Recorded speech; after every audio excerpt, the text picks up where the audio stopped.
Bible ouverte, une étude de la parole de Dieu avec la bergère Marie-Laure Bonnet.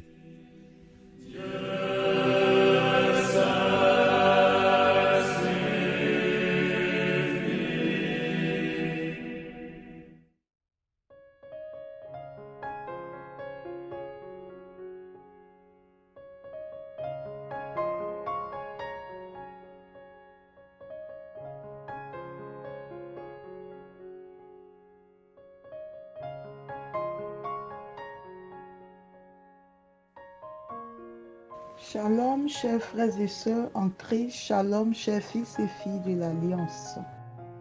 Nous sommes aujourd'hui le vendredi 15 mai 2020. Disposons-nous pour la prière de ce matin. Au nom du Père et du Fils et du Saint-Esprit. Amen.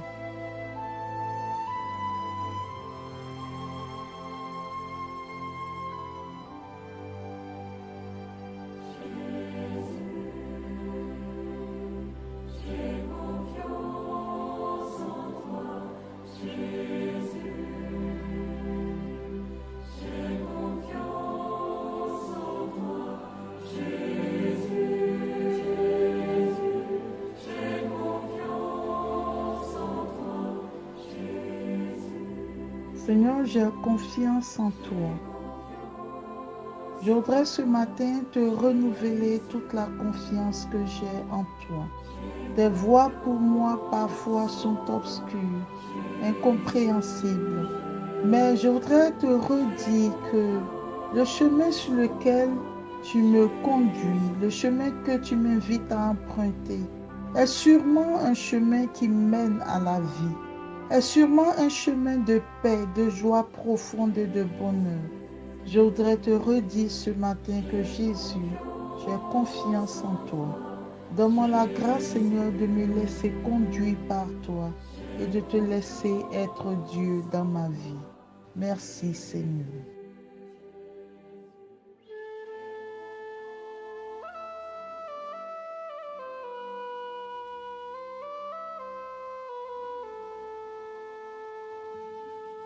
Chers frères et sœurs en Christ, nous poursuivons notre cheminement autour du livre du prophète Jonas.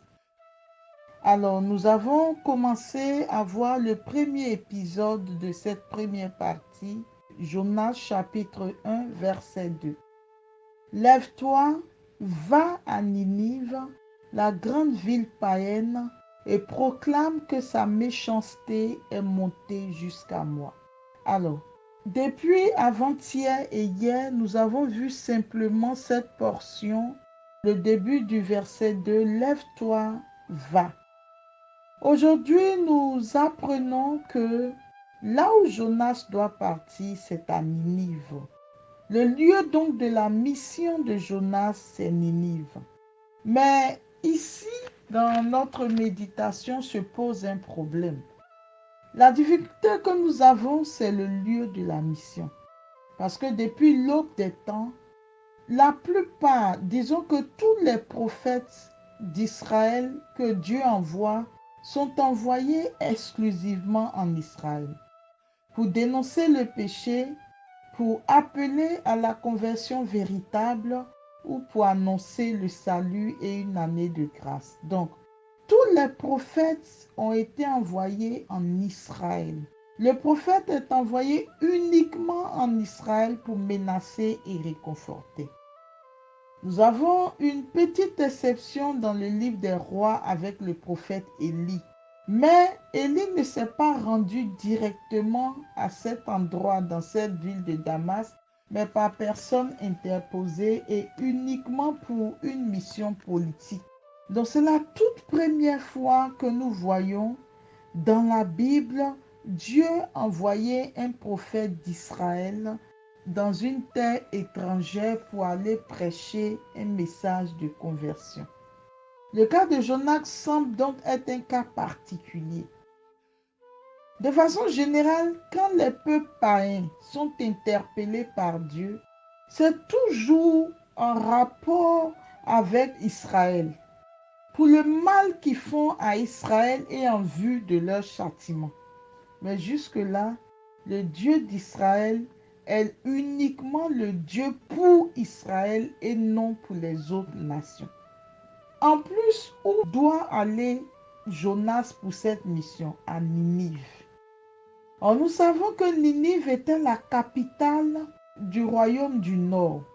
Et c'est là-bas que plusieurs habitants d'Israël ont été déportés par les Assyriens. Alors, Ninive est restée dans la mémoire des Juifs comme la représentation de la puissance païenne et hostile, méchante et cruelle. Elle était l'objet d'une haine farouche que les Juifs ont gardée, et le prophète Naoum d'ailleurs revient sur la haine que les Juifs ont vis-à-vis de Ninive. Ninive qui est restée vraiment dans la pensée populaire comme une ville méchante et cruelle. Donc Ninive, c'est le symbole du péché, de la violence et du paganisme. Donc, Jonas se retrouve face à deux situations. D'abord, Dieu n'a jamais envoyé un prophète hors d'Israël pour aller prêcher en plus un message de conversion et encore à une ville cruelle et païenne. Ce que je voudrais que nous regardions dans notre méditation de ce matin, c'est ce que j'ai appelé s'attendre à l'inattendu de Dieu. Nous avons l'habitude de dire Dieu ne peut pas faire telle chose, ça ne ressemble pas à Dieu. Mais le cas que nous venons de voir ce matin, un prophète d'Israël qui est envoyé en mission dans une ville païenne, en plus pour prêcher un message de conversion, c'est la toute première fois qu'on enregistre ça parmi les prophètes de l'Ancien Testament. Donc la leçon que nous pouvons tirer ici, c'est l'inattendu de Dieu, les actions inattendues de Dieu. Et comment est-ce que nous pouvons nous attendre à cet inattendu de Dieu? Nous avons tous une plus ou moins grande difficulté dans nos vies.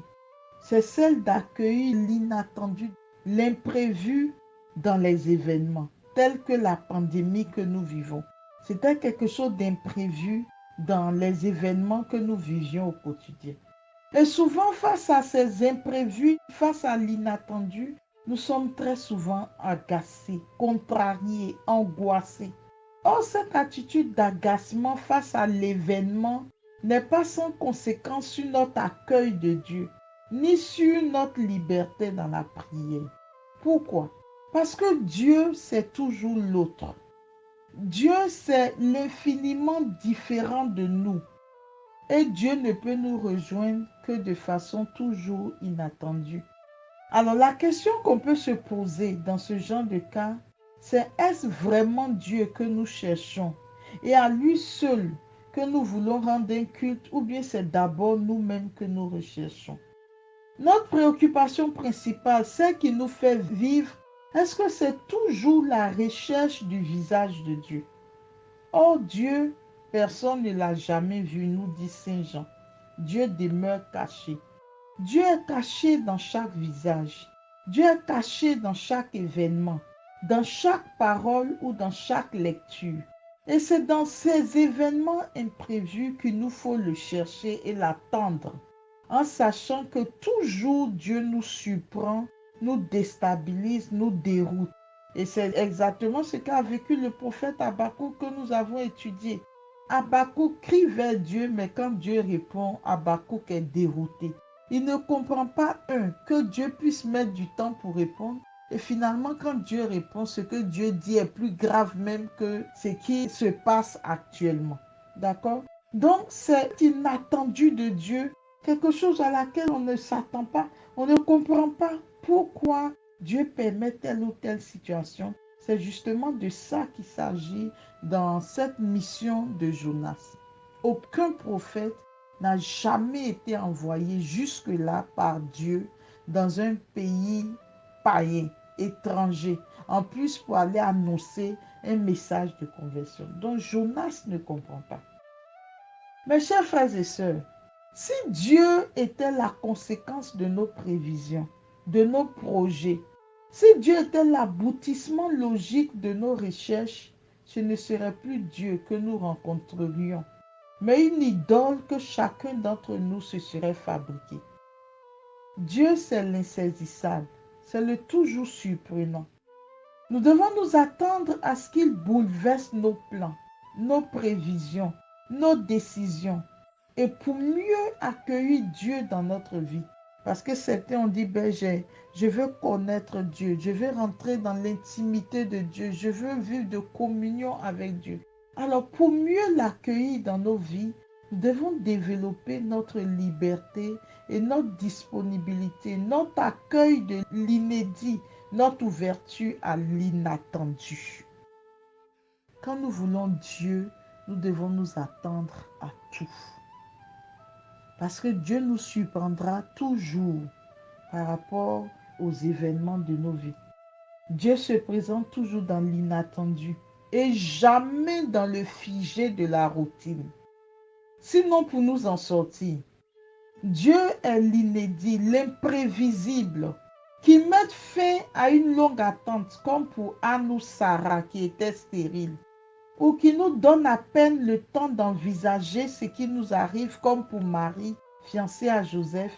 Dieu bouscule et réalise en même temps qu'il propose, laissant juste la place à un oui rapide, spontané et joyeux. Si on refuse, Dieu n'insiste pas et il se retire. Il reviendra peut-être plus tard sous une autre forme, mais l'occasion est passée. Dieu ne s'arrête jamais et ne force jamais une liberté malgré parfois les apparences. Quand Jésus appelle dans l'évangile, chers frères et sœurs, il est toujours en marche. Une demi-heure plus tard, il est déjà plus loin. Il faut le suivre pour le rattraper comme Jean et André. Dieu est patient et cependant, il se présente souvent dans l'impatience de l'amour. Un oui d'amitié, en effet, se donne spontanément et ne se fait pas attendre des semaines ou des mois. Pierre, m'aimes-tu? Tu sais bien que oui, alors suis-moi. Et l'autre, ne t'inquiète pas pour lui, toi, suis-moi. Par chacun de ces petits oui, chers frères et sœurs, par chacun de ces petits oui acceptés, ces oui spontanés comme celui de Martin qui donne une partie de son manteau aux pauvres, Dieu crée du nouveau et donne sens à notre existence. Tous ces oui quotidiens nous conduisent vers le oui dernier et définitif. Un oui qui sera d'autant plus total qu'il aura été préparé par ces oui souvent insignifiants mais chargés d'amour. Nous le savons, aucun oui héroïque, aucun oui de martyr ne s'improvise sur le champ. Il aura préalablement été préparé par une succession de petits oui. Il en fut de même pour Marie, il en fut de même pour Jésus, lui dont la vie n'est que oui. Donc, chers frères et sœurs, nous pouvons être dans des situations vers lesquelles le Seigneur nous appelle. Fais telle chose, pose tel acte, va faire cette démarche de pardon, laisse tomber. Tous ces petits oui auxquels nous donnons notre accord. Pour dire, Seigneur, sur ta parole, je le ferai. Ce sont tous ces petits oui qui nous emmènent en mission. Ce sont tous ces petits oui qui nous préparent vers le grand oui de la fin. Jonas, lève-toi et va à Ninive. Malgré l'incongruité de la mission du Seigneur, parce que Dieu n'a jamais envoyé un prophète dans un pays étranger, en plus pour aller prêcher la conversion, Jonas est appelé à dire oui au Seigneur. Et c'est comme ça que dans chacune de nos vies, le Seigneur nous demandera parfois de faire des choses incroyables. Il est toujours inattendu, il est toujours imprévisible. On ne s'attendait pas à ce qu'il réagisse de telle façon. Mais Dieu va toujours nous surprendre. Et nous devons développer notre capacité intérieure à pouvoir lui dire oui à chaque instant, quel que soit le chemin sur lequel le Seigneur voudra nous faire passer. Chers frères et sœurs, nous voulons grandir avec le Seigneur, mais Dieu, c'est celui que nous ne saisissons pas. C'est celui qui est toujours imprévisible. Dieu est Dieu. Il dira à Moïse, lorsqu'il demande son nom, je suis celui qui suis. Et personne ne peut maîtriser le Seigneur. Personne ne peut dire, je connais Dieu au point où je peux prévoir toutes ses réactions. Le Seigneur nous surprendra toujours. Le Seigneur nous emmènera à faire des choses que nous n'avons pas prévues. Le Seigneur viendra déstabiliser nos projets. Il a déstabilisé le mariage de Marie. Il a déstabilisé la vie des apôtres. Il a appelé les uns et les autres alors qu'ils avaient des projets de vie. Le Seigneur les a déstabilisés les uns et les autres. Mais le chemin sur lequel il nous conduit est forcément un chemin de bonheur, un chemin qui mène à la vie, un chemin que nous n'avions jamais envisagé dans notre vie, parce que seul Dieu est capable de nous conduire sur le chemin qui mène à la vie. Chers frères et sœurs, je voudrais nous inviter à préparer nos cœurs, à en permanence pouvoir accueillir le Seigneur, quelle que soit la forme avec laquelle il se présentera à nous. Nous disposer intérieurement à dire oui au Seigneur. Seigneur, je ne comprends pas. Seigneur, je ne sais pas où tu me conduis. Je ne sais pas pourquoi. Je ne sais pas le comment. Je ne sais pas, Seigneur, ce que tu m'appelles à faire. Mais sur ta parole, je veux dire oui, Seigneur. Sûr que tu me conduis toujours sur le bon chemin. Et c'est comme ça que parfois, le Seigneur va permettre des événements dans nos vies. Si nous n'avons pas développé nos capacités à dire oui au Seigneur en lui faisant confiance, nous allons toujours chercher qui est à l'origine du malheur qui nous arrive, qui est à l'origine de ce qui nous arrive. Mais la parole de Dieu dit, nos vies sont entre ses mains. Le Seigneur tient nos vies dans ses mains et rien ne nous arrive sans qu'il n'en soit informé. Et si Dieu le permet, le Seigneur sait pourquoi il nous fait passer par ce chemin. Nous devons développer la capacité de nos cœurs à accueillir le Seigneur qui viendra probablement vers nous de façon imprévue. Le Christ est né dans notre monde de façon imprévue.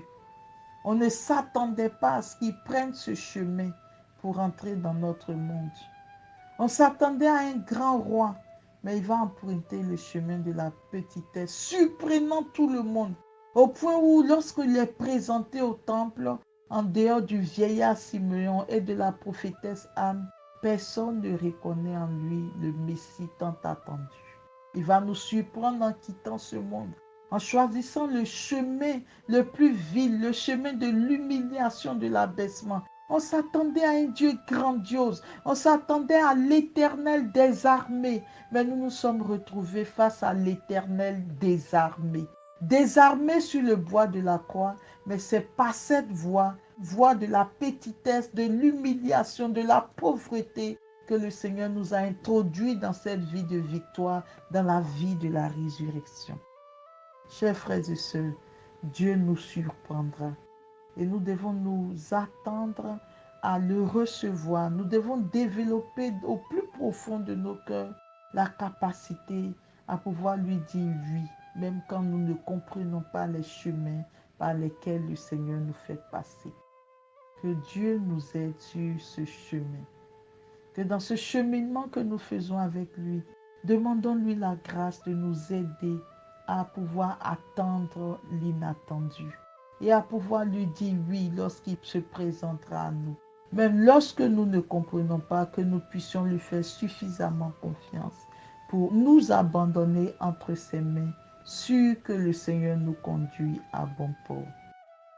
Que Dieu nous bénisse, qu'il nous donne la force, le courage, la patience, la persévérance, suffisamment de foi pour pouvoir lui dire oui Seigneur, je crois. Oui Seigneur, j'accepte. Oui Seigneur, je veux te suivre. Oui Seigneur, je ferai cette démarche. Oui Seigneur, je quitte cette situation de péché.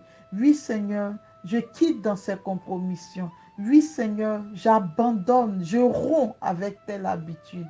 Sûr que tu me conduiras, que tu viendras à mon aide, que tu m'aideras Seigneur à aller de l'avant.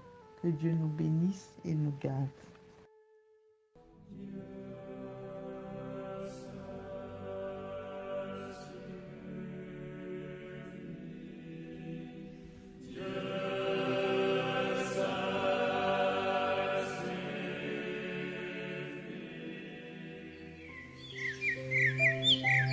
Vous venez de suivre la Bible ouverte, une étude de la parole de Dieu avec la bergère Marie-Laure Bonnet.